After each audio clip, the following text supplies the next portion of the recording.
Mga karandom, sabawan ko na yung pinirito kong tilapia. Dito na rin ako magluluto sa pinagprituhan kong kawali. Yan, nagisa na ako ng bawang at saka sibuyas. Lagay ko na yung kamatis at sili.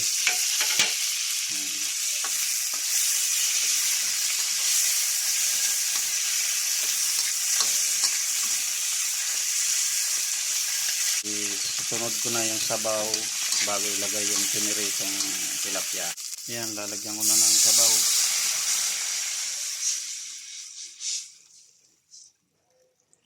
Hintayin na natin yung kumulo bago ilagay yung pritong isda. Kumulo na mga karels, mga karandom, yung pinakulo kong sabaw ng yung sasabawan ko. Tapos lalagyan ko ng itlog. Ito, lalagay ko na. Yan, lagay ko na yung prito. Ito na. Tapos ng kamote. Yan. Ito, lalagyan ko na ng itlog, mga karels, mga karandom. Ayan.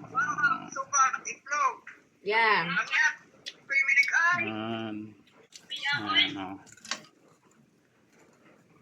Wow, lamay yan sa ulo si isda tingin mo. Wow. Iingit na banta na tingin. Namuta na, magugkaon sa sudan, magpakita Yan, ako. sarap. Siya may nagaluto, wala mo ko nagaluto. Wow, dahon. Yan, kamote. Sa kubaw, manggod ni. Ulit. Yan, luto na to. Kakain na. Lamay daw 5 minutes. Ang tira daw 5 minutes. Sipa. Ayan, luto na.